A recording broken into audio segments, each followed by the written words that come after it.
Assalamu alaykum hörmətli görürmənlər. Görüvatqanlar Erkin Asiya Radiosu Uyğur bölümünün nəzər proqramısı. Mən Alim. Biz bugün Amerika və onun ittifaqdaşlarının Uyğur erki qırğınçılığını toxtuş üçün elib barğan bir yürüş tirişçanlıq üstüdə söhbət elib barmız. Biz bu münasibət bilan Amerikadakı Xalqaralıq Dini Erkinlik Komitetining komissari Nuri Turkal əfəndini bu söhbətə alayıb təklif qıldıq. Söhbətimiz xoş gəldiniz Nuri əfəndi. Sizə köp rəhmət. Alı bilan roza itiniz mübarək olsun. Birgə olsun. Görürmənlərinin roza iti mübarək olsun. Əlbəttə, ondan başqa Nuri əfəndi siz yəni müşəbbdə Amerikadakı danlıq jurnal, yəni Fortune degan jurnal, yəni baylıq jurnalındakı dünyadakı 50 mühim liderning biri tizimligiga kiribsiz. Bunun mübarək olsun əlbəttə.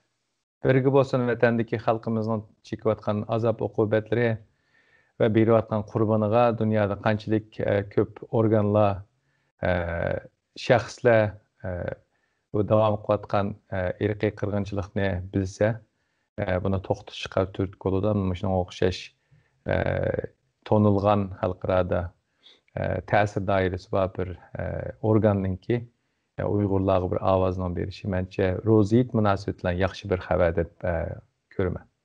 Albatta, Uyg'urlarning ichida albatta sizga o'xshash muhim arboblar chiqish kerak xalqaroda, ham ta'sir doirasi kuchli. Bundan albatta Uyg'urlarga zo'r foydasi tegadi, ham Uyg'urlar albatta bundan zo'r xushal bo'ladi. Bunda bo'lsa Nuri əfəndi bu çarşamba kuni sizlarning komitet alayida bir cho'ng isbot berishini ochdinglar, ya'ni Uyghur erki qirg'inchilikni to'xtatish to'g'risida. Buningga sizmi o'zingiz isbot bergan bo'ldingiz va Amerikada bir qism mashhur mutaxassislar, ya'ni Xitoy hukumatining Uyg'urlarning erki qirg'inchilik ilib berish to'g'risida isbot bergan bo'ldi. Sizningcha bu isbot yig'ini orqali sizlarning komitet qanday bir maqsadga yetmoqchi? Bu Amerika Davlatli Xalqaro erkinlik komiteti o'tgan yil 5-oy bugunga qadar Uyghur meselesini keng ko'lamda tashqi siyosatning halqiliq mazmuni kirgizish uchun bir necha mazmunni qo'shgan. Bunun ichida birisi shu atrocity determination deymiz. Xalqaro jinoiy qilmishlarga, hukumat tarafidan ilib berilayotgan jinoiy qilmishlarga to'g'ri ism qo'yish, ta'bir berish va uningga inkos qaytarish. Ikkinchidan bu qulluq emgak tuzum masalasi. Uchinchidan texnik jihatdan ustunlikdan, afzallikdan foydalanib bu diniy erkinlik, inson haqlari va insonlarning shaxsiyatiga, demokratik prinsiplarga tahdid yurgizish. Endi oxirida shu insoniy yordam, refugee settlement deymiz inglizchada, humanitarian assistance. Bu to'rt mazmunda Uyg'ur xalqiga munosabatlik tashqi siyosat vaziyatlariga maslahat berish, ul silish, tashviq qilish, doklad berishda xizmatlar shug'ullanayotgan. Endi shu davom qilayotgan xizmatning 4-qismi hisoblanadi. Garchi bu 4-qism bo'lgan bilan o'tgan yil 6-oyda Amerikaning sobiq tashqi ishlar ministri Mike Pompeo'ga shu yig'inga qatnashgan, guvohlik yig'iniga qatnashgan mutaxassislarningki bizga ko'rsatgan maslahat va yo'l yo'riqi bilan shu guvohlik yig'iniga qatnashgan ikki mutaxassisdan bo'libmi, shu Todd Buckwell bilan Bert Wenshak ikkisi burun Amerikan tashqi ishlar ministrida jinoiy qilmishlarga qarshi tadbir qo'llangan byuroninki boshlig'i bo'lgan xalqaro jinoiy ishlar qonunininki mutaxassis hisoblangan shaxsninki maslahati va yetarli uchurlar bilan biz Mike Pompeo'ni Uyg'ur masalasiga, Uyg'ur qirg'inchiligiga muvofiq ta'bir berishni tashabbus qilgan va davom qilayotgan shu qilmishlarning bu qirg'inchilik kelishimiga, Genocide Convention'ga zid keladigan ahvol ko'rilayotganligini tekshirishni qildik. Shunday qilib endi bu garchi 1-oyda bu yakun chiqarilgan bo'lsa-mu, yakun chiqarilish, ism qo'yish bu bir siyosiy qaror, siyosiy javob hisoblanadi. Buningki orqadan accountability deymiz. Qonuniy javobgarlikmi teng menish kerak. Shuning uchun men bu bizning komissiyonning bu yig'inni o'rlashtirishi birisi qonuniy jihatlardagi javobgarlik masalalar to'g'risida fikr almashtirish, taklif fikrlarni anglaş. Ondan başqa eğer Uyghur meselesi Uyghur qırğınçılığı toxtutulmasa Yazidilarga o'xshash, Rohingyalarga o'xshash ve başqa dünyanın başqa yerleridagilarga o'xshash din sebebidan qırğınçılıqqa mubtila bo'lgan millatning ahvoli tuzilmaydi degan mavqa bo'yicha tungi guvohlik berish yig'inini o'rlashtirdik. O yig'inga qatnashgan Tadbak Wall shu Amerika hukumati atrocity determination shundaq hukumat tarafidan ilib berilayotgan yoki ma'lum guruh tarafidan ilib berilayotgan kollektiv jazolashga qandaq ta'bir berdi Amerika hukumati degan masala haqida maxsus doklad yozgan shundaq bir mashhur shaxs. Shu ishniki sohibi. Undan keyin u Bas Van Shekmo Stanford University'nin qonun fakultetining muallimi. Mesela Uyghur genosid meselesinde insan hakları teşkilatları olsun, bizning Yusuf olsun, Tashqi ishlar ministri olsun, birinchi ulab izlab buni qanday qilish to'g'risida maslahat so'ralgan bir mutaxassis, qonuniy mutaxassis hisoblanadi. Shu hamda chunki u garchi genocide prevention atrocity oldini olish, to'xtatish masalasi bo'lgan bilan o yig'inning tafsilotini ko'rgan kishi qanchalik Uyghur meselesiga, Uyghur qirg'inchiligiga yer berilganligini ko'rib yetarliydi. Ondan başqa bu Uyghur genosidini to'xtatmay turib, başqa genosidlarga tadbir qo'llanish mumkin emas. Buning sababi bunda. Bu Amerika hukumati genosid e'lon qilishning oldida nurg'un taroziga silish, o'lchash, payvizini o'ylashish shunday qadam bosqichlarini beshni o'tkazadi. Bundaq bo'lishning sababi bir davlatni bundaq ig'ir jinoiy qilmishlar bilan ayblagan davlat uningga nisbatan o'ziga ma'lum darajaga keladigan besimlarni, siyosiy tahdidlarni, diplomatik bedellarni, uningdagi ma'lum siyosiy rahbarning o'zining siyosiy hayotiga ko'rsatgan ta'sirlarini ko'z tutib, delillar va qonuniy mavqelar asosida yakun chiqildi. Nihoyatda murakkab, qiyin bir jarayon. Bizning Amerikaning sistemida Kongressdan buning yakun chiqarish shart emas. Bu parlament sistemida parlamentning beshi bo'lgan, shu partiyaning beshi bo'lgan bosh minister siyosiy yo'nalishni tuzadigan bo'lg'achqa ayri mustaqillik bo'lmagani uchun parlamentlarning gap qilishi muhim bo'ladi. Bizning sistemda prezident va bu qonun tuzish organ bo'lgan kongressning orasida chek-chegara nihoyatda ayrim bo'lgani uchun mushundaq genosidga yakun chiqarish huquqi Tashqi ishlar ministri kim bo'lishdan qat'iy nazar, qaysi partiyadan bo'lishdan qat'iy nazar belgilangan bo'ladi. Shuning uchun ham bu bir tarafdan nihoyatda murakkab bir jarayon. Nimishki bularni tilga olasiz? Buni Xitoylarmi bilish kerak, Uyg'urlarmi bilish kerak, hatto Amerikaliklarmi bilish kerak. Amerika hukumatining bu shundaq bir qaror kelishi aslida bir tashqi siyosatda normal ishlarni bajarish uchun nihoyatda foydasiz bir ahvol. Buningki nihoyatda bo'lumsiz tarafi, to'salg'ulari, ziyonlari hatto nihoyatda ko'p bo'lgan ahvol. Nima uchun Amerika shundaq bir riskni, shundaq bir ko'z oldidagi qiyinchilikni, ko'z oldidagi shundaq bir saqlang'ini bo'lgan xavfni va tahdidlarni ko'z turib shundaq qaror oladi. Bu narsani cho'qim bilish kerak. Xitoylar texmi yaxshi bilish kerak. Bu Amerikada qimmat, insoniyatga bo'lgan hurmat, qo'g'dinish degan bir his tuyg'u bor. Eng muhimi biz Amerika hukumat bo'listimizdan bir ahdnomaga qo'l qo'ydik. Bu ahdnomaga bo'ysunamiz. Masalan, Genocide Convention'ga Xitoymi qo'l qo'ygan, Amerikami qo'l qo'ygan. Xitoy uningga ahdnisiga xiloflik qilgandan boshqa buni taqib normallashtirishga urinadi. Biz qo'l qo'ydik, ham qo'l qo'ygan ahdnomamizga binoan bu masalani turdirish, to'xtatish uchun o'zimiz qaror chiqargandan boshqa, o'zimizning va'dasida turgandan boshqa shu o'xshash va'da bergan davlatlarni va'dasi turishga tashabbus qilyapmiz. Masalan, 2020-yillik bu xalqaro diniy ishlar komitetining chiqargan bir reportidami va tungi tashqi ishlar ministrining e'lon qilgan reportlardami biz boshqa imzo qo'ygan davlatlarning o'zininki bu treaty obligation, shu ahdnoma majburiyatini ijro qilishini tashabbus qilyapmiz. Shu buni Xitoy hukumati, Xitoyning himoyachilari, Hatta Uyghur cemaatçilik kaymakıp ketkenler çokum biliş gerek. Bizning qilgan bu Amerika hökumətinin çıxan qararı qimmat göz qarashının asasida, tarihi ənənəsi asasida, qanuni göz qarash asasida, delil asasida və kelişim əhdinamə məcburiyyətimiz asasida çıxarılған bir qarar. Şunun üçün bunu siyasətləşdirib u yoqqa tartış, bu yoqqa tartış, başqa birlərini yalğancı deyiş, Uyğur ayollarının resmini götürüb turib ularni ayıplash məncə bir əxlaqsızlıq.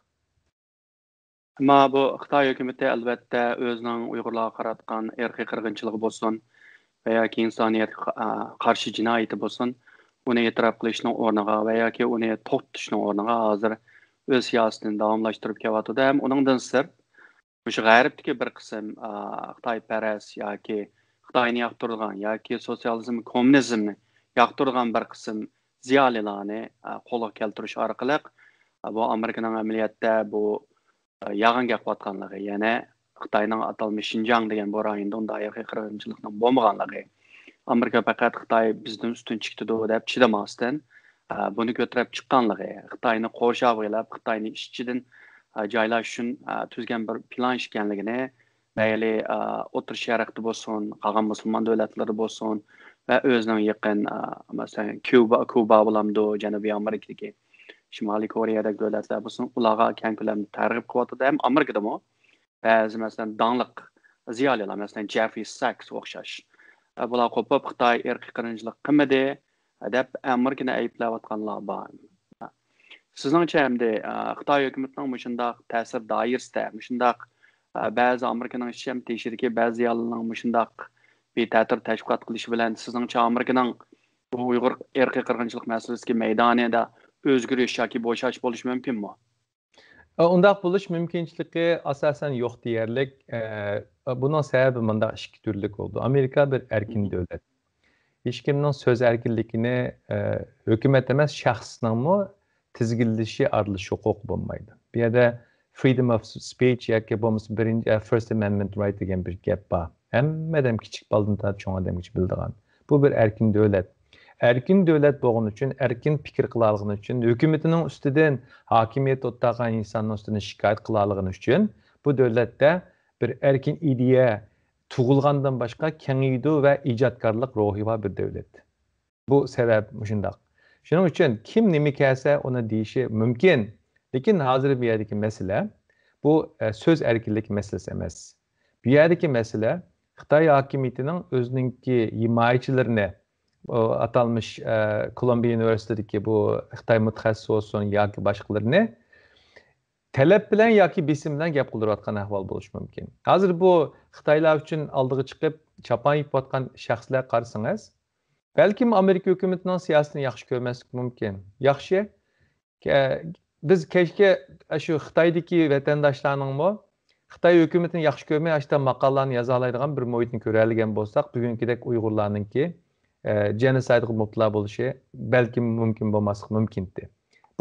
Bu insonlar buni tushunamadi. O'zini shuni ta'til tashviqotni qilayotgan insonlar xuddi Jeffrey Sachsga, Michael O'Halonga bergan shu huquqni shu Xitoydagi o'zining vatandoshlari erishamayotgan bir huquq. Bunga chavoq chilish kerak aslida. Lekin buni mushu so'z erkinligini Xitoyning ta'til tashviqotiga ig'ir bir axloqsiz bir kilim bor. Genocide denial deyilgan, genocide'ni inkar qilish hareketi degan bir hareketga mush Amerikadagi mush akademiklarningki so'z erkinligi, akademik erkinligidan foydalanib Xitoyning tashviqotiga xizmat qildiryapti. Ama buning bozori bormi desangiz, bozori yo'q. Bozori bo'lmasligining sababi bu Jeffrey Sachs aslida bir Xitoy mutaxassis emas. U bir taraqqiyot mutaxassisi. Bu kambag'allikni azaytish masalasida tonulgan bir şəxs. International Development deyimiz, bunu xalqara taraqqiyot işləri. Yezi qışlaqlarının əhvalını yaxşılaydigan, işsizliklarını azlaşdırdigan, müşdaq işlərini qıldığı adam. Onun dikin yana birisi bu bir qanun mutaxassis emas. Hər qulubning açqısı başqa degan söz var Uyğurcada. Doktorluğunu qilish kerak, astronomiyachilikni qilish kerak, matematikchilikni qilish kerak, advokatchilikni qilish kerak. Bu masala muxbirning yoki bir Xitoy masalasi mutaxassisining yoki bo'lmasa bu işsizlikni azaytish mutaxassisining fikri bergan bir mesele emas. Bununla qonun ve delil asasida yekun chiqarilib bo'lgan bir mesele. Shuning uchun bularning birisidan bozori yo'q. Ikkinchidan, menimcha bu siyosiy va akademik axloqsizlik masalasi va yolg'onchilik masalasi hisoblanadi. Chunki bu mushunda ochiq paketni ko'rib turib, shu deyayotgan shaxslarning onasi, singlisi va qizi bo'lishi mumkin. Mushunda ochiq dalil bo'layotgan ahvol ostida paqirib ko'zni paqirtib mushunda Xitoyningki tashviqot usulida o'ynashi menimcha bu Amerikalikninki bir insoniy prinsipga to'g'ri kelmaydi. Endi bu qiliqlarninki bundaq bir yuzaki qiliq emasligini, qilmish emasligini bilishimiz kerak. Yaqinda e'lon qilingan uchurlarda Xitoy hokimiyatining o'zining imijini saqlash uchun bu simasini milyonlarcha pul xarjlayotganligini 10 milyondan 65 milyonga saklaganini report qildi. 2 yil ichida, bir necha yil ichida. Endi bu nimishki bundaq qildi? Chunki biz sima xunuqlashgandan keyin siyosatni o'nglashning yeriga miyadagi so'z erkinligidan foydalanib, inglizcha bir gap useful idiot deydigan, qolay hamoqatlardan foydalanib o'zining tashviqotiga xizmat qildiryapti. Bu biliklik narsa. Amerikaliklar cho'qon ko'taran ko'rib, oldiga kelgan tanqid qilib, oldiga kelganda ijtimoiy tarafga chiqib, hukumat xodim bo'lish bilan tillaydigan bir milliy xarakteri yo'q, boshqalarga o'xshash. Lekin kimning nima ish qilayotganligini bilib turibmiz hammaylar. Shuning uchun bu yerda bu Uyg'ur ko'rurmanlar, Uyg'urlar buni anglagandan keyin aytibek ichinib ketmasligi mumkin. Buni aytdi az fringe deymiz inglizcha, oz sonliq bir shaxslar. Hukumatninki bu siyosatiga bir ta'sir ko'rsatgan shaxslar emas. Eng muhimi bu Amerika hukumatining ichida abay degandek Genocide Convention'ga bu irqiy qirg'inchilik kelishimiga davlat imzo qo'ygan bir davlat bo'lish sifati bilan o'zining treaty obligation'ni, kelishim majburiyatini ado qilayotgan bir davlat. Va buni ado qilmaslikning o'zi ma'lum jihatda qonunga rioya qilmaganlik bo'ldi. Qonunsizlik bo'lmagan taqdirda. Undan boshqa Amerikadami shu Genocide Convention'ga qo'l tutishib mangdigan davlatninki o'zining federal qonuni bor. Buni mi qo'yib turayli? O'tgan yil 6-oyning 17-si Prezident Trump qo'l qo'ygan, Kongressda mutlaq ko'psan bilan tasdiqlangan Uyg'ur kishilik huquq siyosati qonuni bor. Shu qonunning ichida maxsus modda bor. Amerikadagi Uyg'ur vatandoshlar ko'chman bo'lsin yoki vatandosh bo'lsin, Xitoy kommunist hokimiyatining tahdidiga uchraydigan ahvol ostida tekshirib, tadqiq qilib, tadbirini e'lon qilib, buningki chorasini e'lon qildi deydigan belgilamlar bor.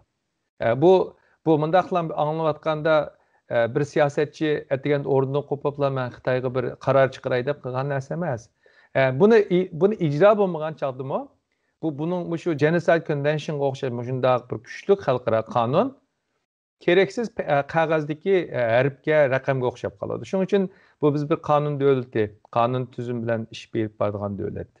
Shuning uchun bir narsa imzo qo'ydik, bir qonunni o'ttirg'i chiqardik, uning ijro qilamiz, uningga rioya qilamiz. Endi bu yerda yig'ib aytgan chog'da bu Amerika hukumatining qonuniy, siyosiy, diplomatik, ijtimoiy jihatdagi bir majburiyat.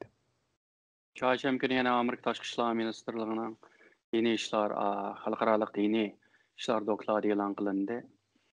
Sizlarning komitet shu kuni isbot berish yig'ini qilgan bir kunga to'g'rilanadi. Bu dokladda albatta Xitoy hukumatining Uyg'urlarga qaratgan elib berayotgan jinoyat qattiq ayblandi. Amerika Tashqi ishlar ministri Blinken Xitoyni aybladi. Endi shunda bir vaqtida masalan Amerika hukumatining yillik dokladida Uyg'urlarning masalasi keng ko'lamlik shunda xotirlanib, bu dalil isbotlar o'tirib qo'yilgan bunda bir vaqtda masalan biz o'tgan hafta shu Saudiya Arabistoni bilan Eronning bosh elchilarining Xitoyning CGTN televizori chiqib Xitoyda diniy erkinlikning bo'lib Uyg'urlarning shunda borligini ham ularning baxtli xo'shal yashayotganligini ma'dilishi ham Amerikani ayblishi shuning bilan bir vaqtda ham Falastinning, Pokistonning ham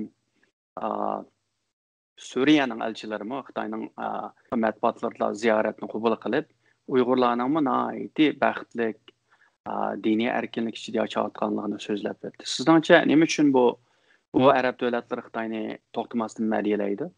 Yana birisi nima uchun Amerikaning masdan Uyg'urlarning hatto kecha kunduz to'xtamasdan o'tirib qo'yayotgan dalil isbotlarga quloq solmaydi bular. Aldı bilen bu reportның ta'kidladingiz.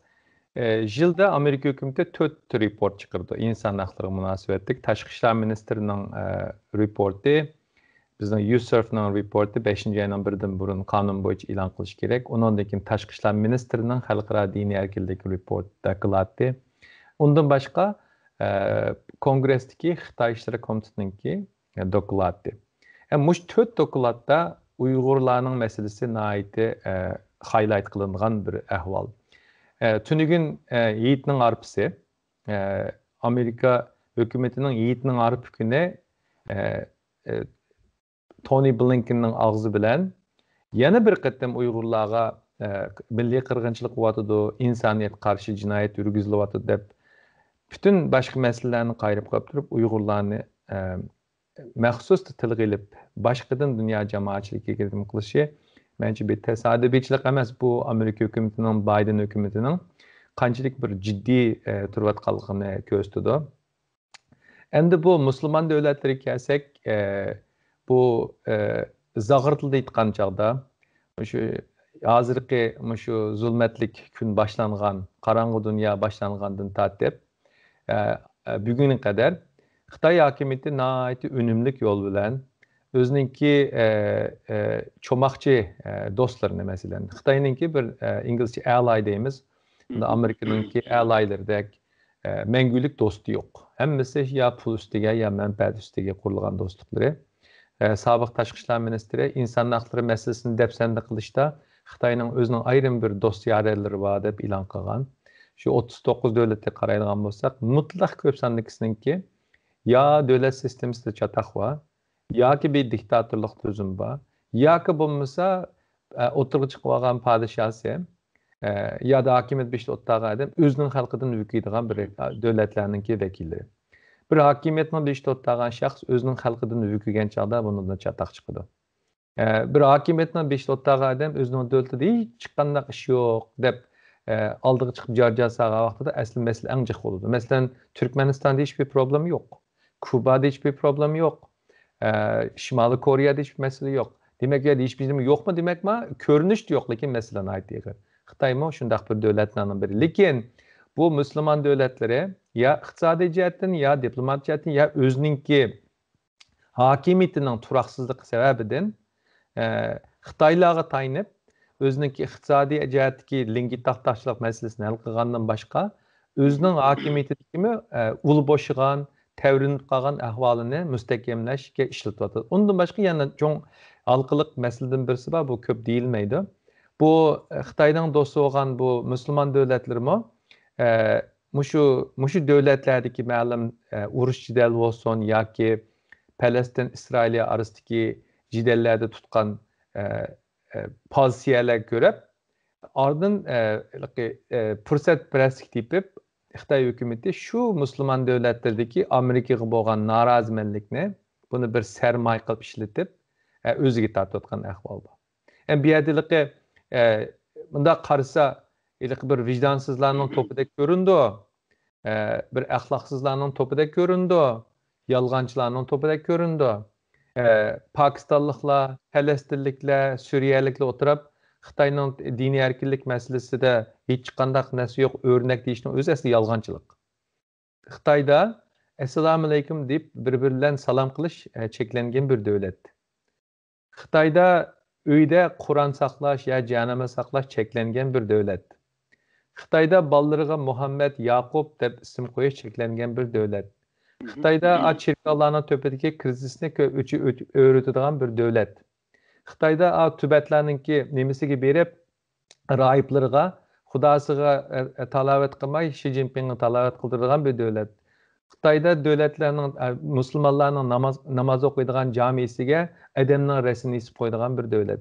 Shundaq bir davlatni shu musulmon davlatlari bilib turib taqdirlashning o'zi abay degandek ya vijdonsizlik ya yolg'onchilik yoki bo'lmasa pulga setilganlikdan boshqa narsa emas. Bu narsalikqa bir baş qatırıp ketadigan yoki diplomatik so'zlay boshqalardan ko'ngil kelib qolmasin deydigan masala emas. Tungi press konferensdami Dan Nadal, Xalqaro diniy erkinlik ofisining mudiri, Uyg'urlarning yashayotgan muhiti üstü ochiq turmaga o'xshaydi. Buni ko'rishning o'zi asli ta'sir emas degan bu shundaq mesaj berayotgan bir ahvol ostida musulmon davlatlarning rahbarlari o'tirib CGTN'ga chiqib Xitoylarninki siyosatini maqtishi, boshqalarning yolg'onchilik chiqarishi menimcha islomik aqidalarga uygun kelmaydigan bir narsa. Chunki islomda yolg'on so'zlash cheklanmagan bo'lsa-mu, ayb olinadigan narsa. Shu Abrahamlik religionning hammasida, dinning hammasida yolg'on so'zlama, shafqatli bo'l, kechirimchan bo'l deb o'ytadi. Xristianlar ham shundaq, yahudlar ham shundaq, musulmonlar ham shundaq.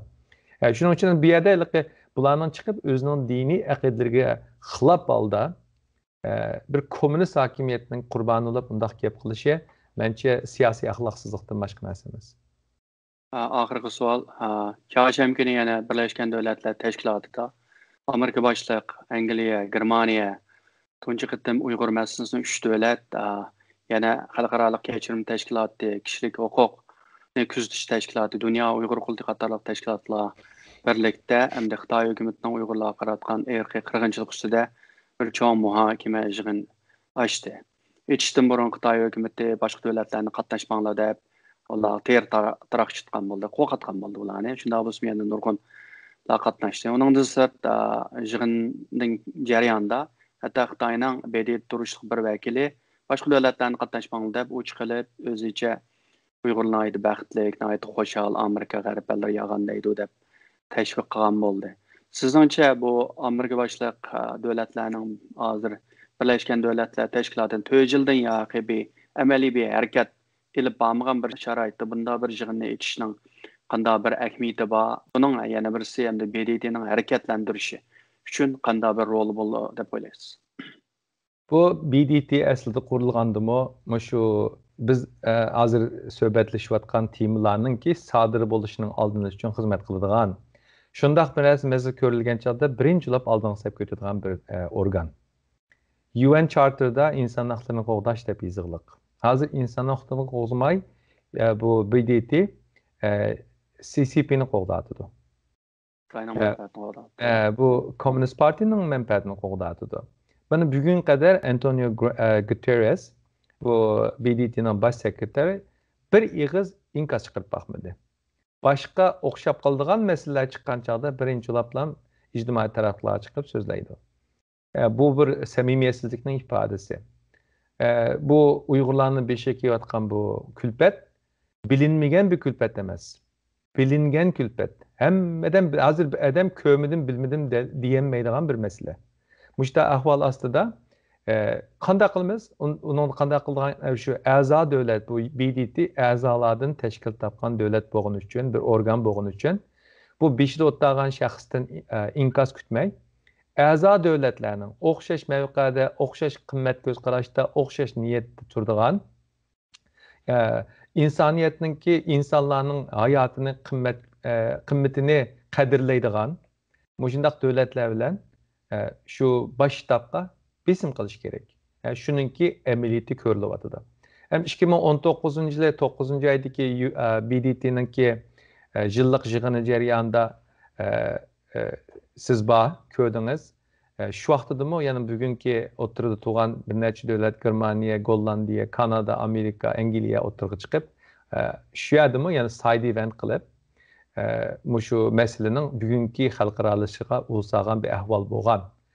Yana şu UN'ninki UN auspices deymiz, yani şu UN'ninki astidagi a'zo davlatlar UN'ninki prinsiplariga a'zolar bo'lishib bilan rioya qilayotgan davlatlarning o'zining qimmat ko'z qarashini siyosiy maydonda qo'g'dashmi haqqi bor. Yani buni ko'ryapmiz.